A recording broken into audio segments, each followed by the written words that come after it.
রাব্বুল আলামিন বলেছেন, যে ব্যক্তি সুদ খায় আর যে সুদ ছাড়ে না, সে যেন আল্লাহ এবং তার রাসূলের সাথে যুদ্ধ করছে। নাউযুবিল্লাহ। হাদিসের মধ্যে নবীজি বলছেন, যে ব্যক্তি 1 দিরহাম সুদ খাবে, সে যেন 36 বার জিনা করলো। আর একবার জিনা করলে, এই কিতাবের মধ্যে আছে সূরা নূরের 2-3 নম্বর আয়াতে, 100টা লাঠি, 100 লাঠ বেত্রাঘাত। 1 বছরের নির্বাসন একবার করলে কি? যুবক যুবতীরা ভালো করে শোনেন, কারণ আপনাদের তো মানে উঠতি বয়স, পা পিছলা এখন বেশি। আল্লাহ রাব্বুল আলামিন এই কিতাবে বলেছেন সূরা নূরের মধ্যে, চোখ তো এমনি নিচু করো, তারপরেও যদি কেউ করে ফেলে, নাউযুবিল্লাহ, 100 বেত্রাঘাত জনসমক্ষে এবং 1 বছরের জন্য এই এলাকা থেকে বের করে দেওয়া। একবার করলে। কয়বার ভাই? আর নবীজি বলছেন যে 1 দিরহাম সুদ যে খায়, সে 36 বার জিনা করলো। কোরআন এক জায়গায়, হাদিস এক জায়গায়, সমাজ এক জায়গায়, বিশ্ব রাষ্ট্র এক জায়গায়। এগুলো লা ইয়াজতামিআন, এগুলো কখনো ম্যাচ করে না। এখন কথা জাস্ট বলে দেই, কারণ আল্লাহর কাছে আমাদেরকে দায়মুক্ত হতে হবে, বা অ্যাটলিস্ট ওজোর পেশ করতে হবে যে আল্লাহ পাক আমরা বলেছি, শুনে নাই, মানুষ শুনে নাই, আমরা বলেছি। ওই হাদিসের কিতাবেই আছে, নবী সাল্লাল্লাহু আলাইহি ওয়াসাল্লাম বলেছেন, আপনারা সবাই হাদিসটা জানেন, আমি শুধু মনে করাই দিচ্ছি।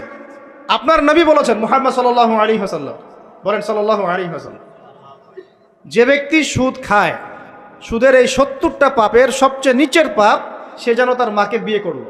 নাউযুবিল্লাহ, আস্তাগফিরুল্লাহ। হ্যাঁ, কখনো কি কল্পনাও আসতে পারবে এটা আপনার? বলেন, আমার কথায় মাইন্ড করতেছেন? মানুষকে বুঝাইতে পারি না আমি, এটা আমাদের ব্যর্থতা, আমরা বুঝাইতে পারি না। কিভাবে বললে মানুষ বুঝবে, এটা আমাদেরও বুঝে আসতেছে না। চিন্তার জগতে চোখ বন্ধ করে কি কল্পনা করতে পারবেন যে আপনি আপনার মায়ের সাথে নাউযুবিল্লাহ সেই কাজ করতেছেন যা আপনি আপনার স্ত্রীর সাথে করেন? পারবেন? আর নবীজি বলছেন, আপনার নবী, যে ব্যক্তি সুদ খায়, সুদের পাপের 70টা শাখা আছে, তার সবচেয়ে নিচের শাখাটাই হচ্ছে এইটা। নাউযুবিল্লাহ। ঘরে ঘরে সুদ ঢুকে গেছে, কেউ এটাকে হারাম মনেই করতেছি না।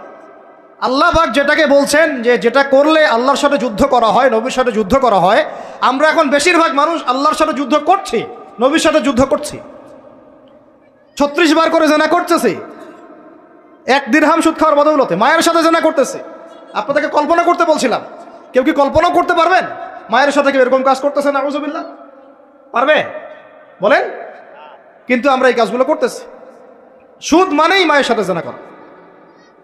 যুবক ভাইদেরকে বলতেছি, রিজিক আল্লাহ দিবে ইনশাআল্লাহ। কে দিবে? রিজিকের ফয়সালা জমিনে হয় না, হয় আসমানে। আপনার কয়টা বাচ্চা হবে, কার সাথে আপনার মানে বিবাহ হবে, কত বছর আমরা পৃথিবীতে থাকবো, কি খাবো না খাবো, মানে আমার এলেমও কিন্তু রিজিকের অন্তর্ভুক্ত। দিনের খেদমতে আমরা কতটুকু কি করতে পারবো, সব তাকদিরে লেখা হয়ে গেছে আমাদের সৃষ্টির 50,000 বছর আগে। কত বছর আগে?